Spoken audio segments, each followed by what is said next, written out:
all over the place, largely from American accounts. Elon Musk, a lot of people in Trump world talking about it too. And that is the story of grooming gangs or raping gangs, really, in Britain, which has been a bubbling scandal for many years, but usually touched by people who are considered a bit persona non grata by the mainstream media. And yet now you're getting a lot of pressure from American voices, loud American voices, about this story, and a lot of pressure on the British government. And Elon Musk and others are calling for the king even to intervene and to get rid of Keir Starmer's awful government. Douglas Murray, I would like to ask you about this story. I noticed that you've actually been tweeting about it yourself. Why does it take Americans to put the spotlight on this story? Well, first of all, I'm not entirely sure that it has taken. It's certainly taken some Americans to blow the story up to an international story, really, in a way that it hasn't very often. The rape gangs story has been bubbling away in Britain now for a quarter of a century.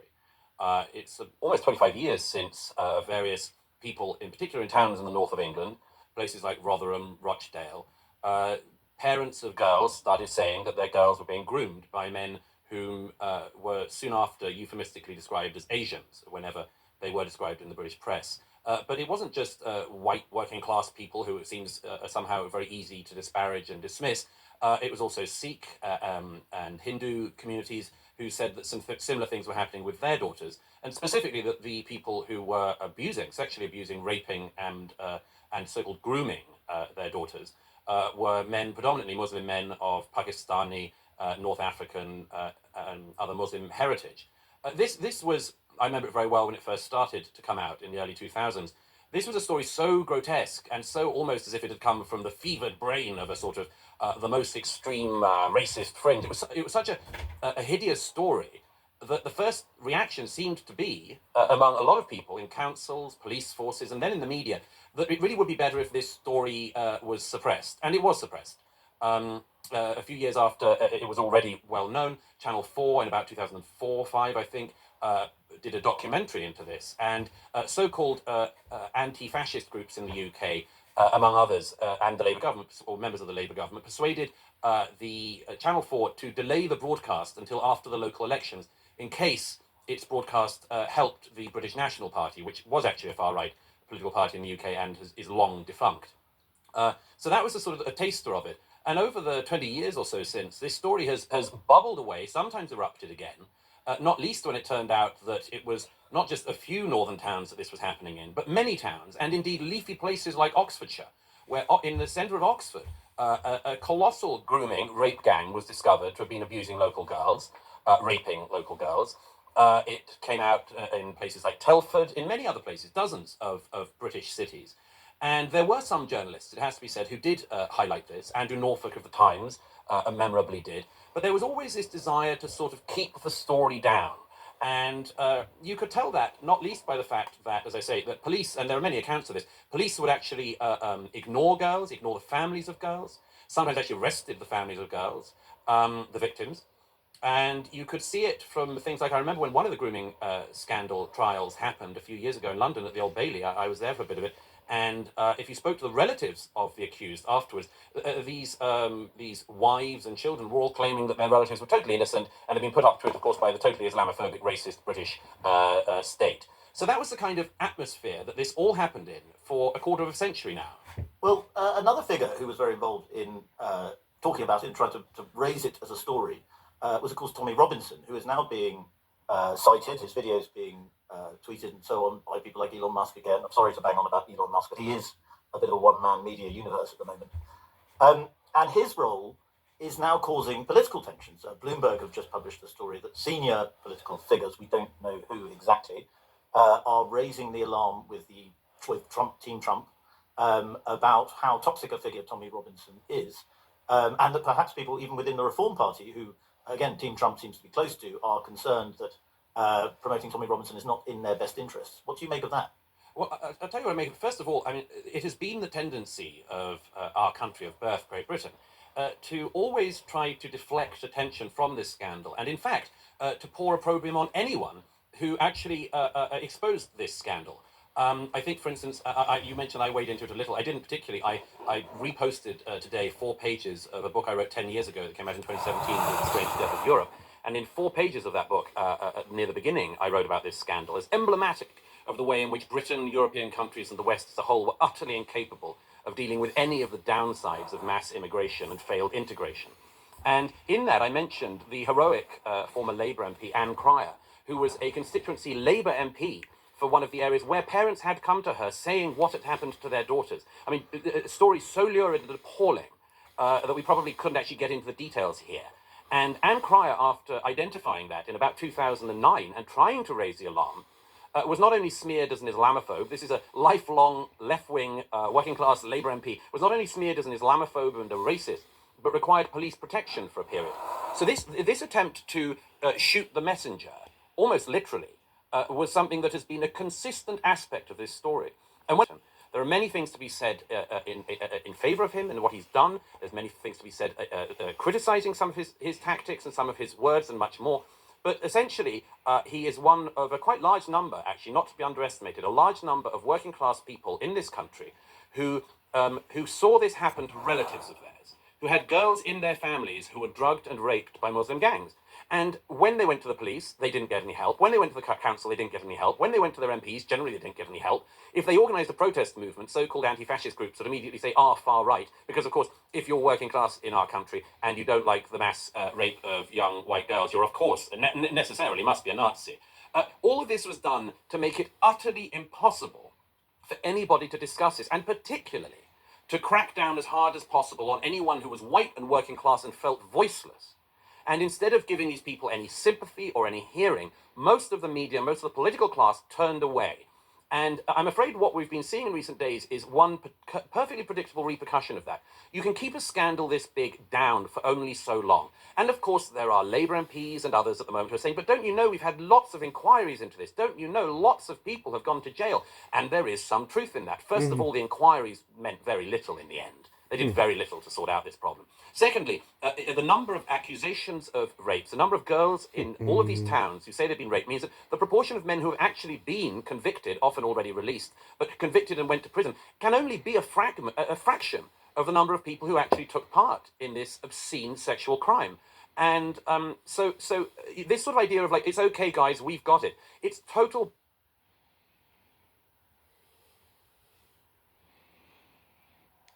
Got to agree with him there. And this distinction between right and left, people being brushed with the same colours as certain groups, and there is a difference between nationalism and patriotism and far right. Happy New Year, and what a new year we've got to look forward to. I've made a New Year's resolution, and that's to be on next year's honours list. Let's face it, all I've got to do in my constituency is increase crime, make sure that our streets are unsafe, increase the amount of homelessness, and steal money from motorists.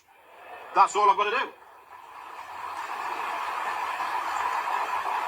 Oh, by the way, a massive congratulations to Mayor Corn for being knighted this week. Give him a clap, yeah?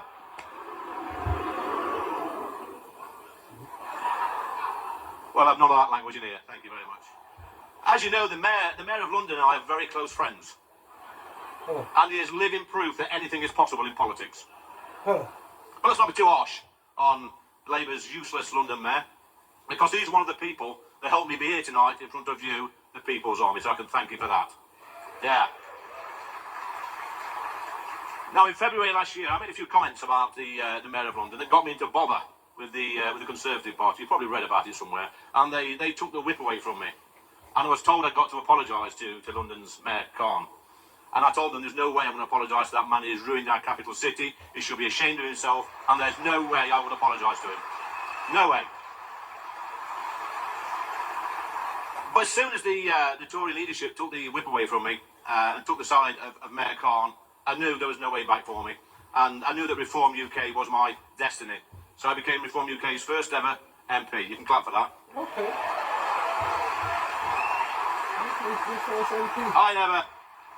I never envisaged a career in politics. I never thought to be a member of Parliament. Yeah, in the space of just a few years, I've gone from being deputy chairman of the Conservative Party to an MP for Reform UK, and I feel incredibly proud. And actually, for the first time in my brief political career, I feel truly at home with you, the People's Army. So thank you for that.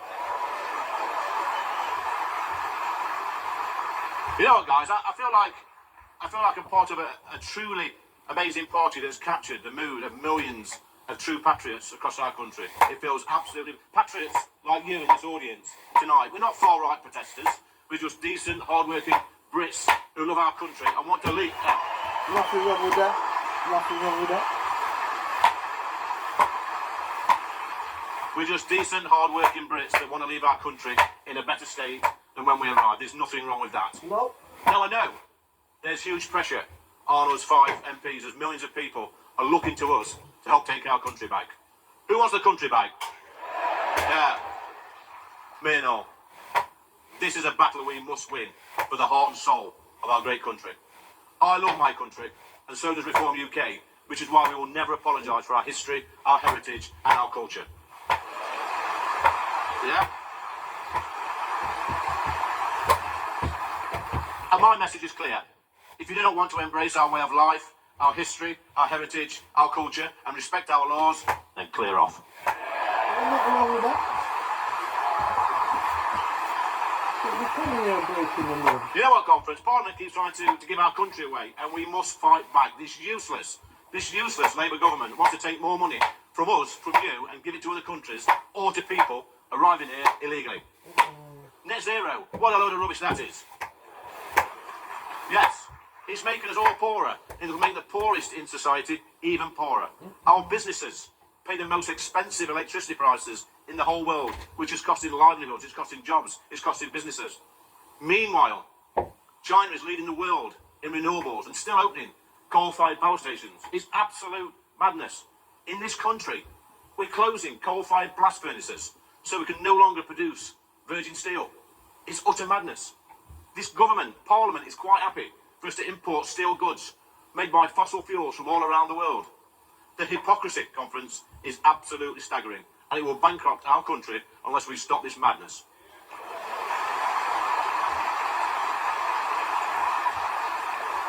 Now, Drax Power Station is a good example of the madness in this country. That's in North Yorkshire. It produces electricity. It used to produce electricity from coal mines at a nearby power station. But then we decided to close the coal mine in our quest for net zero. We're actually importing wood now from North America. We're chopping down trees and turning them into wood pellets, and we're burning them in Drax Power Station. And this is classed as renewable energy. And bear in mind, these wood pellets are transported all over the Atlantic in diesel guzzling cargo ships, and then they're dropped in the UK onto diesel trains, sent to Drax Power Station, and we set fire to them. It's unbelievable. The same time we are chopping trees down, we are told to plant more trees. You could not make this nonsense up. This, guys, is true. This is costing us as well £2 million a day in subsidies, while our pensioners are freezing to death because they've had their winter fuel allowance stopped by this wicked government. Yeah. It gets worse. Mad Miliband, you know who he is, don't you? This lunatic who represents Doncaster North, I think. He's a lunatic. He thinks it's a good idea to spend over £8 billion on GB Energy. He also thinks it's a good idea to spend £11.6 billion on foreign climate aid. We're at Reform UK, we say no, this is nonsense. It's our money. It's our money. It's your money. This money needs to be spent in this country on our people. Simple as. Illegal migration has spiralled out of control. Over 150,000 illegal migrants have entered our country over the past few years, and most of them are young men. They're not fleeing a war. There's no war in France. And even if they were fleeing a war, then what kind of men would leave women and children behind?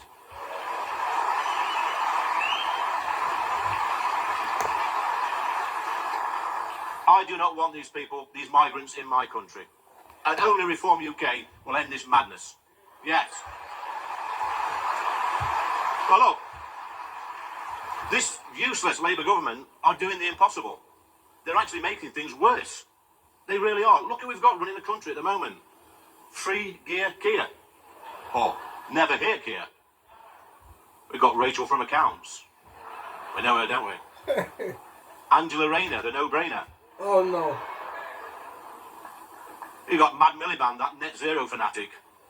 And let's not forget our very own mastermind, David Lammy. He's a proper chopper, isn't he? You know what? Here at Reform UK, we've got Nigel Farage, Richard Tice, Rupert Lowe, all successful businessmen and politicians. We've got Zia Youssef and Nick Candy, again, in the back room, all successful businessmen. We've also got now Elon Musk and President. And that's impressive.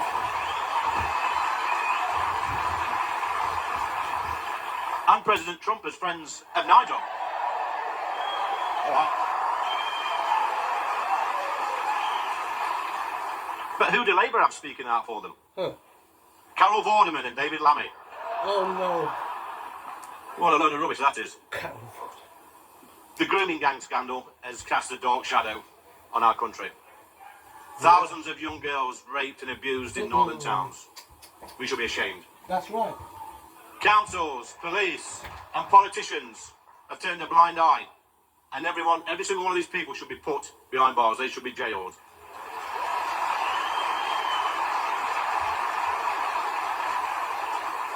Just this week, Labour's... Look, are you going to shut up or just go out? Do you want to come up here and speak? Do you want to come up? Just this week, Labour's Jess Phillips has said no to a public inquiry into child sex abuse in Oldham. And you must ask yourself the question, why? But I think we all know the reason why. It's the same reason the councils, police, social services and politicians have turned a blind eye in the past. Think about it, guys. Young, vulnerable girls from broken homes abused by gangs of men, and Labour refused to hold a public inquiry. They should hang their heads in shame.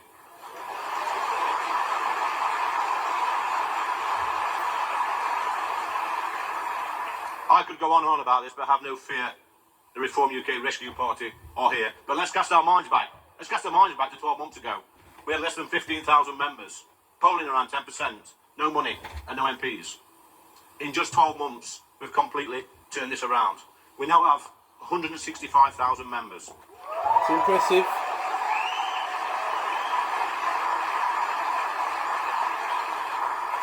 We've got 5 MPs. They're growing. We've got money in the bank. Okay. We've got a brilliant new chairman, Zia Youssef. We've got a brilliant new treasurer, Nick Candy.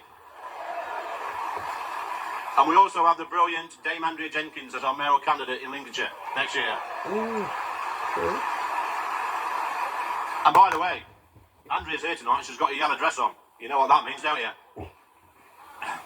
The yellow dress, yeah. What does that mean? We've also got over 1,000 fully vetted candidates for this year's council elections in May. Absolutely phenomenal. And that has all been made possible because of you, the People's Army. So thank you very much. But as our movement grows, so does the opposition to us in the mainstream media. But we don't need the mainstream media, as we've got social media and GB News.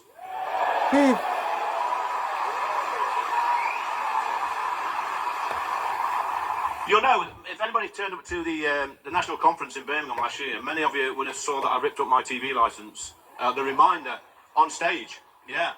Who got one? Well, I've got news for you guys. The bully boys at the BBC have turned up once again. At this time, it's a red letter. It's a red one. They're starting legal action if I don't pay my TV licence. What should I do with it? I can't hear you.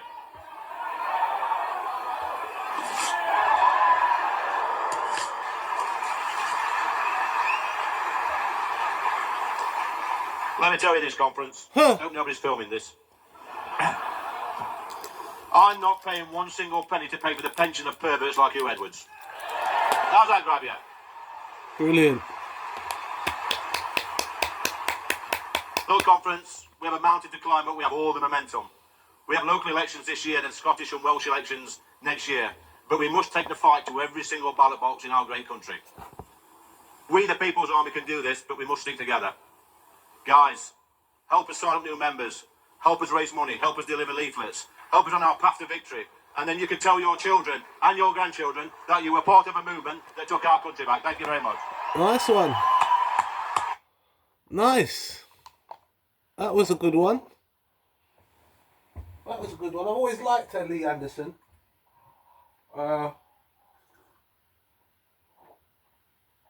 His Barney with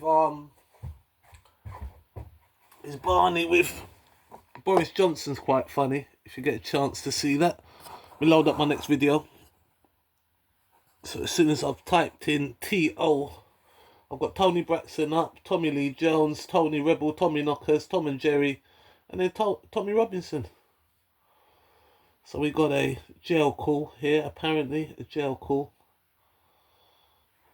from Tommy. Hello, darling. Let me just have a little get something off my chest as I'm thinking about all this, and then we'll talk properly. But I'm sat here. What way to enter 2025? But I'm entering my third month of solitary confinement within Woodhill Prison. After 42 days, they had to go to the government after 40 days of isolation. So whose decision is it? Because I know people get frustrated with the prison. It's not the prison. All decisions to do with me, I have to do with the jail. They're coming from the government. I had to give a written response to my opinion on my isolation. After 40 days, it was going to the government for them to continue doing it. So I wrote my written response, which said this doesn't have to happen. When I come in here, I sat down with a psychiatrist and I said to her, what's 9 months of solitary confinement going to do to me? She said it's going to be devastating for your mental health. So I said, so why are they doing it? And 2 weeks ago, this week, I sat down. Every 2 weeks, I'm meeting with the governors and the mental health team are there. Psychiatrists are there, mental health, probation, independent monitoring board. They're all there every 2 weeks because I have to have it because I'm on solitary confinement. And this week I said, I'm going to say this because I feel different. I'm telling you, I know how I feel different. I know I'm only 2 months in. So why am I still being held in solitary confinement? Why am I not in a DCAT prison? And there's a mental health team there. I said, let me just ask you, is this good for me? She said, no. I said, how bad is it? Because I know about it because I remember what happened last time. So I said, so why are you doing it? Why are you doing it? And I'm a civil offender, so I got 18 months, which is insane anyway, for playing a film. A film that they said wasn't in the public's interest. Well, I think it's on 150 million views. It certainly was in the public's interest, yeah? But they sentenced me to 18 months. Now, as a civil offender, you go to an open prison. What's the difference between that and how I'm being held? When open prison, you get a job outside. You have a car, you go to work. You go stay at home 5 days a month. You have town visits with your family. So that is the only prison you go to for committing civil offences. Yeah, I'm shipped to a maximum security jail house in the worst Muslim gangs and jihadists in the country. And then they use that then to say you have to go on solitary confinement. And what is solitary confinement? Well, rapists and terrorists are on solitary confinement, jihadists aren't. Axel, who's done his little stabbing spree, the Muslim lad, I was in Belmarsh on solitary confinement. He was 2 cells above me on healthcare. He's got a job. So they're not under solitary confinement. What day is it today? My routine tomorrow, Friday. At 8:30, because people say, yeah, I've got the gym. I have got the gym. So at 8:30 in the morning, I'll get collected to the gym. I'll get taken over to another empty unit. I'm on a wing with 16 cells. It's just me. Yeah? Then I get taken through 19 sets of doors to another unit. It's a high security, maximum security unit, where I'm allowed to use a gym. I'm on my own. So they lock me in a little small gym area. So I go there on my own. They lock me in a gym. I work out. Yeah, I'll do an hour run. I'll go on a bike for an hour. And then I bang the door. And then they'll open the door and they'll bring me outside. And then there's like an exercise yard. So I walk around that on my own. I'll do 40 minutes on my own. Yeah? And I'll have that. And then they'll bring me in. And then they'll bring me in. I'll go in the shower room. Luckily, on my own. Yeah? On my own in the shower room. But that's my routine. And then at 11:30, I'm put back in my cell. And then from 11:30 till the next morning, I'm sat in my cell. So 21 hours a day, I sit on that bed. Now, I won't be moaning. I don't want people to feel sorry for me. But the injustice of it all is this shouldn't be happening. Why shouldn't it be happening? Because that's mental torture. Google solitary confinement. It's a decision that their own mental health teams in here have said will be devastating for my mental health. Yet the government are making a decision to hold me in these conditions for 9 months. I asked this week, well, how long will I be held like this? 9 months. So you're not going to send me to an open prison. Why not? Why not? And what's the difference? When I got sentenced in Belmarsh, when I got to prison, everyone who goes to jail now, because the prisons are full, everyone gets 60% off. Not me. I wasn't allowed 60% off. So everyone does. Everyone. I'm in every single prison. Because I'm not a criminal offender. I'm a civil offender, so I shouldn't be in it. I'm not a criminal offender, so I get the 50% off. They get 60. I think some of them get 70 from January. But that's only a difference of a month off. But that's a big difference when someone's sitting on solitary confinement, because I shouldn't be sat on solitary confinement. Now, when you take the 60% off, so if I was an 18-month sentence, criminal, if I'd raped someone, and I was in here for rape or something, I'd get 18 months. Then I'd get 60% off, so that's 7.5, nearly 8 months. Then you do half of that on tag. I'd be out for 3.5, 4 months. But I have to serve 9 months of solitary confinement. That's what I'm just pointing out. I don't know because I want you to feel sorry for me. I'm just pointing out the hypocrisy of it all.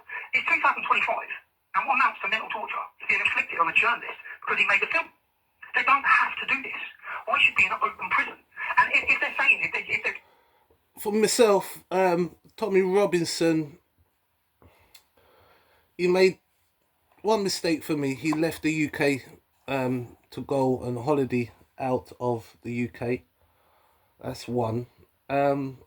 The second one, I think the complaining and kind of acting shy.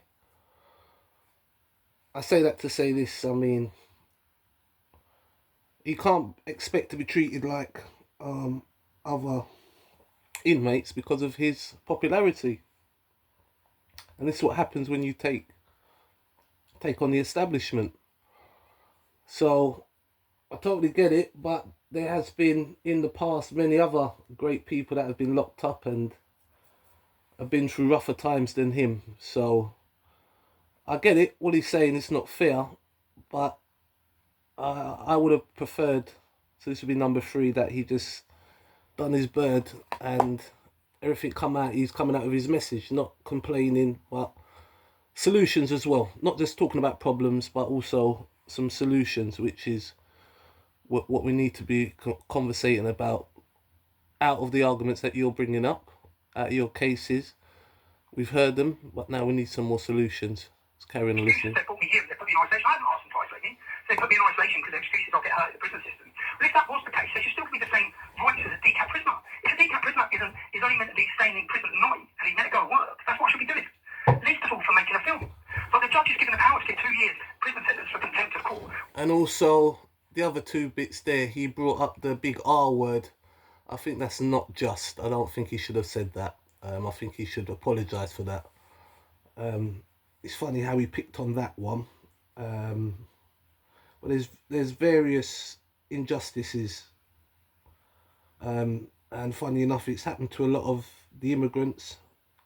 They smashed the Jamaican gang, so you know, there's certain sentences,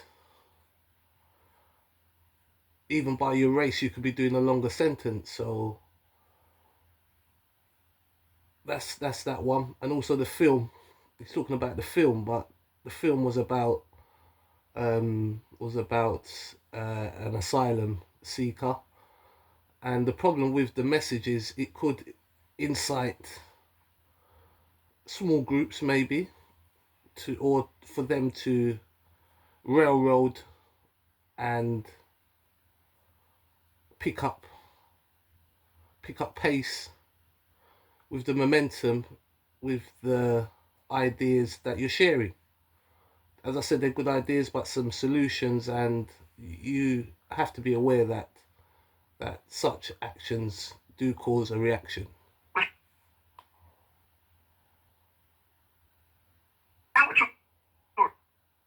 I've never had a jury, ever. So a 2-year prison sentence, people wouldn't be given that if it was 2 years of solitary confinement. It's insane. And as that continues, not just that, I now have the Attorney General has now invoiced me. Solitary confinement is a bit much, but again, because of his public record. That's the court case. So we're talking about terrorism. This is financial terrorism. The weaponisation of the judiciary to destroy dissident voices. That's exactly what it is. If this was happening in North Korea, China or Russia, every politician in our country would be screaming about this. But not one single politician has mentioned this. No, if you have a film which is an expose of the corrupt judiciary, which is the most watched documentary Britain's ever seen, and not one MP spoke about it, or mainstream journalists, not even GBD. So that's good. That's good that he got the numbers. But he should know from the history of the UK that they deal with political dissent very thoroughly.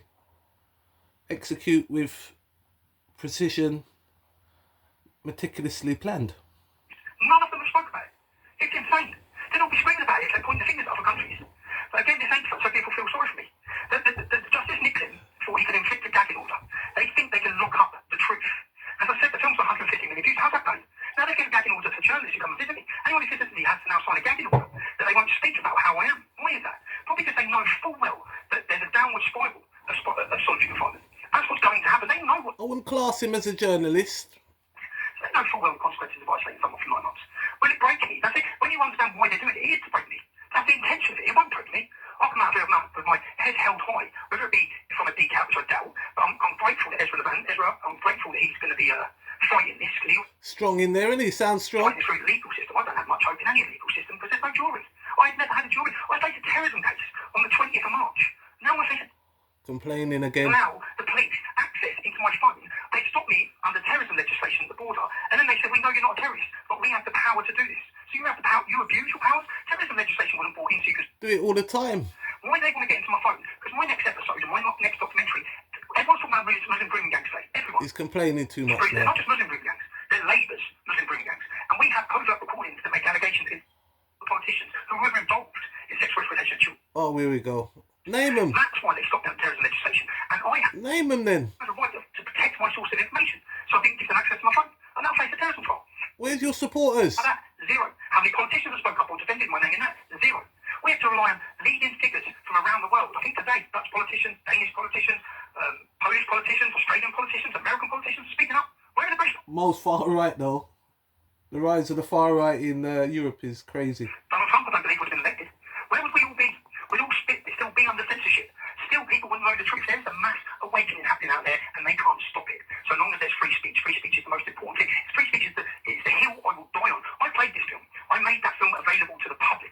Not because they were gagging me, because they were gagging you. They're silencing you. They don't want you to see the truth. That's what this has been about. It's not about me. It's not about people like me. It's about the wider public not knowing what... Oh, I thought it was about you. That's why I bring that scandal. It's why all of them have acted... Oh, wrong video. This mess up. Because the mess brings... Clickbait. Like their failures. Government failures. Open border immigration failures. Their failures to tackle these problems. And instead they crush us. How's that working? Have you silenced us? How many views is the film on? How many people are listening now? Has it worked? It's not going to work. You can't lock up the truth. Your attempt to lock up the truth will not work. As I said, I'll come out of here. My next documentary is going to expose Labour massively. It doesn't matter how long you lock up That's not going to help, is it? charges. I expect them to try and do everything they can because the public right now are listening. The world is watching. The more you try and crush us, the more you try and mentally break us, the more support we will gather. Here it goes with the hard talk again. More. And this again, I don't want people to be feeling sorry for me. Yeah, but you just, you know, Justice. contradicting Their sometimes. lives. Has to be my sense. I shouldn't be in jail. I shouldn't be in jail. But I was willing to Yeah, go to but jail. you are. I said that in the build-up. I'm not on trial here. The judiciary is. And right now the world, I'm not humiliated in the world's eyes. You are. The British judiciary is a laughing stock to the entire globe.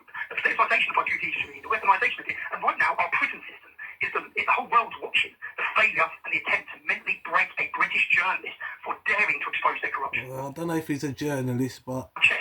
Everyone I you feel sorry for me. I want you to think of Peter Lynch. Rest in peace, Peter Lynch. Here you go again. You know. I hope Donald Trump as soon as he Here you go again. frees the January 6th prisoners, because I can only think of the solitary Oh, here you go again. their families are facing. I know what my family are faced. Well... Faced due to the slander and the lies by the media, by the fake prostitutes of the media. Oh, dear. Well, look, I hope you Absolutely love you. get out soon, man. Every step and every move I've made, you have to follow. Shout out to the Every family. Hope the sacrifice I family's make, doing you have to good. make sacrifices, so I apologise for that. But I hope I've Shout out got to you all very the special. Tommy Robinson's followers, Reform and everybody. Don't be a coward. Always stand up for the truth. Because the truth matters. And in the long run, people will see.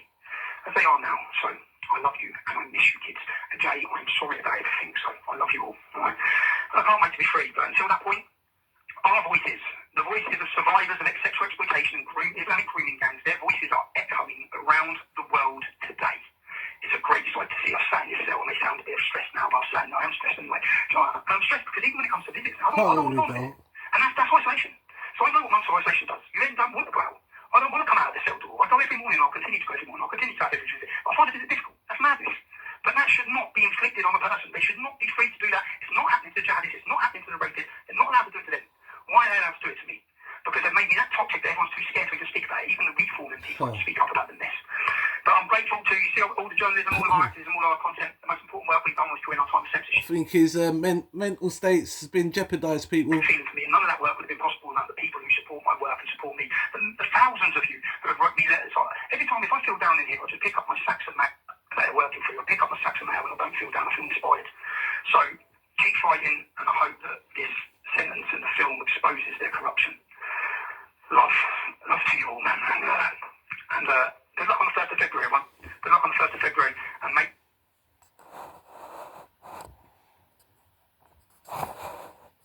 Double 91000 wants to talk about, should we call them, Chris, rape gangs? Because they're not grooming gangs, are they? As Philip Ingram pointed out earlier on. Let's tell it how it is. These are rape gangs. Yeah, hi, Russell. Hi, Philip. Hi. Hi, I'm the Chris that texted you in some excerpts from the court papers and the father that was held a press conference. The court details, mate. desperate reading. Really, really upsetting. Russell, you're right to talk about it, but the numbers that you're talking about, you're way under. There was 1,400 girls in Rochdale alone. Wow, just in Rochdale? Just in Rochdale. And this is going on across the country. It will upset you, but have a look at your ex.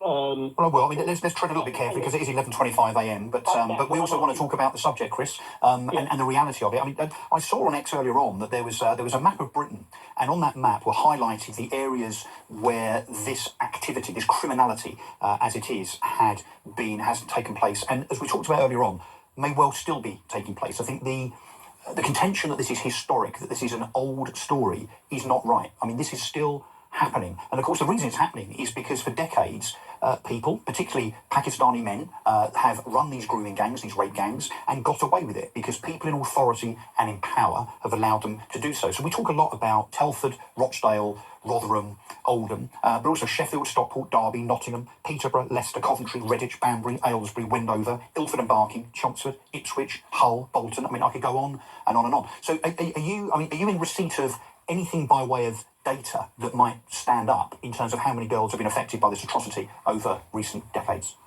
Right, the reason I said to read your ex is I'm not going to say anything that could upset readers because it's too upsetting. Well, I don't say anything graphic, Chris, but you can talk numbers. I mean, what numbers do you think are involved here?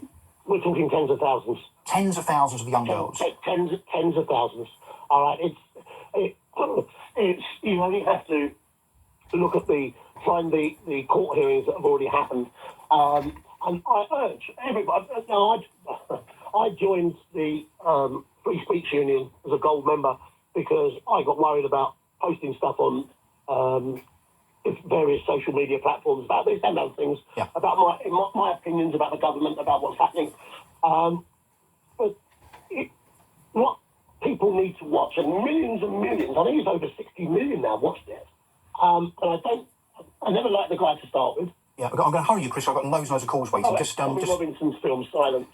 Yeah, okay. All right. Look, Chris, I'm going to move on, but thanks for your call and for highlighting the fact that, the numbers here are huge. And the number of victims are huge, but also the number of people, therefore, that covered this up for decades and decades. Senior police officers, council officials, maybe councillors, covered this stuff up. What should happen to them? They should be investigated. They should go through the legal system by way of due process. And where there is evidence, as I'm sure there is, they should be prosecuted and imprisoned for complicity, in my opinion.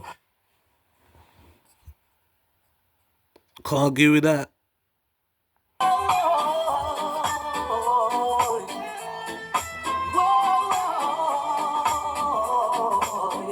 I've lifted mine eyes and I've seen the sign of the times that the Marcus prophesied and I've seen long time. Oh Lord, the ignorance of our people has held us captives of our own mind.